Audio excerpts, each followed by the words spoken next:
Ketika Juniper sudah aktif, teman-teman akan disuguhi dengan tampilan sebuah prom login seperti ini. Jika kondisi Juniper masih fresh atau tidak ada konfigurasi apapun, maka untuk login kita bisa menggunakan user root. Nah, seperti ini, root.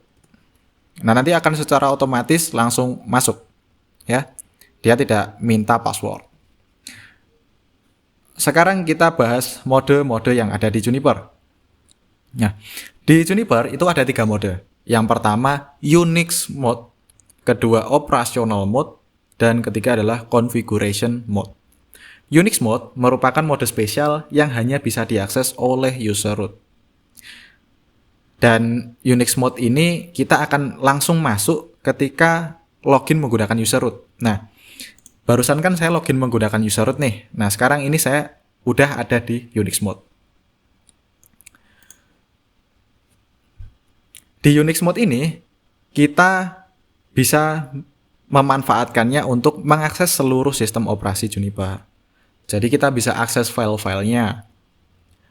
Jadi kayak kita mengakses Linux. Nah, teman-teman kalau misalkan udah punya pengalaman pakai Linux, kalau misalkan buka terminal, nah itu kan kita akses sistem operasi kita kan. Nah, jadi kurang lebih itu Unix mode seperti itu. Dan tandanya, tanda untuk Unix mode itu berupa persen ya. Berupa persen dan pager. Nah, di sini kebetulan punya saya tandanya adalah pager. Persen. Jadi kurang lebih seperti ini. Di sini kita bisa pakai perintah Linux ya. Seperti ini. Dan sedikit info untuk teman-teman bahwa Juniper itu base-nya adalah FreeBSD. Jadi di sini kita bisa pakai perintah-perintah dari FreeBSD ya. cd bisa, kita ls dan perintah-perintah yang lainnya. Selanjutnya yang kedua adalah operational mode.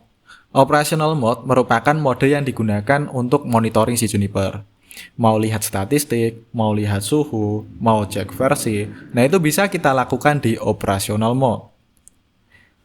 Kalau misalkan teman-teman punya pengalaman di Cisco, pasti udah familiar ya dengan namanya operational mode. Karena di Cisco pun juga ada operational mode.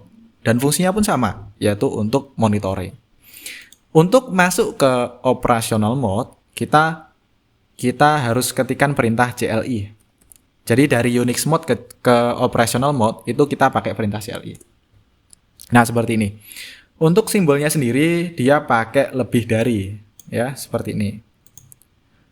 Dan saya akan tunjukkan salah satu contoh monitoringnya, misalkan show version. Nah, seperti ini. Di sini bisa dilihat versinya yaitu 18.4R18. Dan masih banyak lagi. Kemudian yang terakhir yaitu configuration mode. Nah, seperti namanya udah jelas banget ya.